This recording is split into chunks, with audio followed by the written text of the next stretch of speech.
ಓಡಾಡಬೇಕಾಗಿದೆ, ಇಬ್ಬರು ಅದರ ಶಕ್ತಿ ಸಾಲ್ತಾ ಇಲ್ಲ. ಹೀಗಾಗಿ ಇಲ್ಲಿಯ ನಿಜವಾದ ಪಲ್ಸ್ ಗೊತ್ತಾಗ್ತಾ ಇಲ್ಲ. ಇನ್ನು ಎಲ್ಲಿ ಗುದ್ದಾಡೋದು ಮತ್ತು 2023 ನಾವು ಮಾಡಿದ ತಪ್ಪು ಮಾಡಿದ್ವಿ ಅಂದ್ರೆ ಮತ್ತು ಕಾಂಗ್ರೆಸ್ ದೊಡ್ಡ ಪ್ರಮಾಣದಲ್ಲಿ ಆಯ್ಕೆ ಆಗಿ ಬರ್ತದೆ. ಅದಕ್ಕೆ ಅವ್ರಿಗೆ ಅಟ್ಲೀಸ್ಟ್ ಒಂದು ಕಡಿಮೆ ಪ್ರಮಾಣದಲ್ಲಿ ಆಯ್ಕೆ ಆದ್ರೆ ಕಾಂಗ್ರೆಸ್ನ ಹೊಡ್ಯಾಕಾದ್ರೂ ಬರ್ತದೆ. ಯಾಕಂದ್ರೆ ಹಿಂದಿನ ಇತಿಹಾಸದ ಮಹಾರಾಷ್ಟ್ರದಲ್ಲಿ ಹೊಡೆದಿದ್ದಾರೆ, ಗೋವಾದಲ್ಲಿ ಹೊಡೆದಿದ್ದಾರೆ, ಮತ್ತು ಬೇರೆ ಬೇರೆ ಕಡೆ ಹೊಡೆದು ಮಾಡಿದ್ದಾರೆ ಆ ಸರ್ಕಾರಗಳನ್ನು. ಅಂದಾಗ ಇಲ್ಲೂ ಮಾಡ್ಬೋದು ನಾವು ತರ್ಕ ಹೈಕಮಾಂಡ್. ಹೀಗಾಗಿ ಅವರು ಇದ್ದಂಥವ್ರು ಯಡಿಯೂರಪ್ಪನವ್ರಿಗೆ ಅವಕಾಶ ಕೊಡ್ತಾ ಇದ್ದಾರೆ. ಇದು ಎಚ್ಚರಿಕೆ ಅವರಿಗೆ, ದೇವೇಗೌಡರಿಗೆ ಆಗ್ತಾ ಇಲ್ಲ. ಹೀಗಾಗಿ ಇಬ್ಬರು ಬೇರೆ ಬೇರೆ ಆಗ್ತಾರೇನೋ ಇವರು ಅನ್ನುವಂಥ ಮಾತು ಕೇಳಿ ಬರ್ತಾ ಇದ್ದಾವೆ.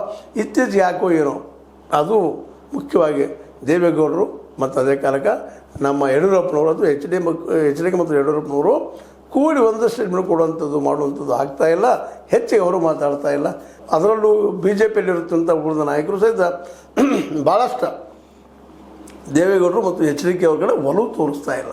ಈ ಎಲ್ಲ ಕಾರಣಕ್ಕಾಗಿ ಇವತ್ತು ಇವ್ರ ಮಧ್ಯೆ ಅಂದರೆ BJP ಮತ್ತು JDS ಮಧ್ಯೆಲ್ಲ ಒಡಕ್ಕೆ ಬರ್ಬೋದಾ ಈ ಮುಂಬರುವ ಚುನಾವಣೆಗಳಲ್ಲೇ? ಅದರಲ್ಲೂ ಗ್ರಾಮ ಪಂಚಾಯತಿ, ತಾಲೂಕು ಪಂಚಾಯತಿ, ಜಿಲ್ಲಾ ಪಂಚಾಯತಿ, ಅದಕ್ಕೆ ಗ್ರೇಟರ್ ಬೆಂಗಳೂರು ಅದು ಬರುವುದಿಲ್ಲ. ಈ ಸಂದರ್ಭದಂತೂ ಇನ್ನೂ ಕ್ಲಿಯರ್ ಆಗೋ ಸಾಧ್ಯತೆಗಳಿದ್ದಾವೆ. ಅದು ಏನಾಗ್ಬೋದು?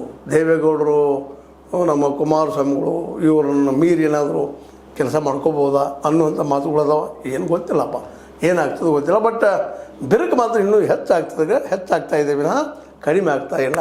ಎಚ್ಚರಿಕೆ ಅವರು ಸೇಮ್ ಮಾಡ್ಬೇಕಂತ ಅವ್ರು ಮಾತಾಡ್ತಾನೆ ಇದ್ದಾರೆ. ಹೋದಲ್ಲೆಲ್ಲ ಇವರು ತಮ್ಮ ವಿಜೇಂದ್ರನವ್ರನ್ನ ಮಾಡ್ಕೊಳ್ಬೇಕಂತ ಇವರಿದ್ದಾರೆ. ಅದೇ ಕಾಲಕ್ಕೆ BJPಯಲ್ಲಿ ಯತ್ನಾಳ್ ದೊಡ್ಡ ಪ್ರಮಾಣದಲ್ಲೇ ಬೆಳೀಲಿಲ್ಲ ಅನ್ನೋಕ್ಕಿಂತಲೂ ಎಲ್ಲರೂ ಒಳಗೊಳ್ಳಲಿಲ್ಲ.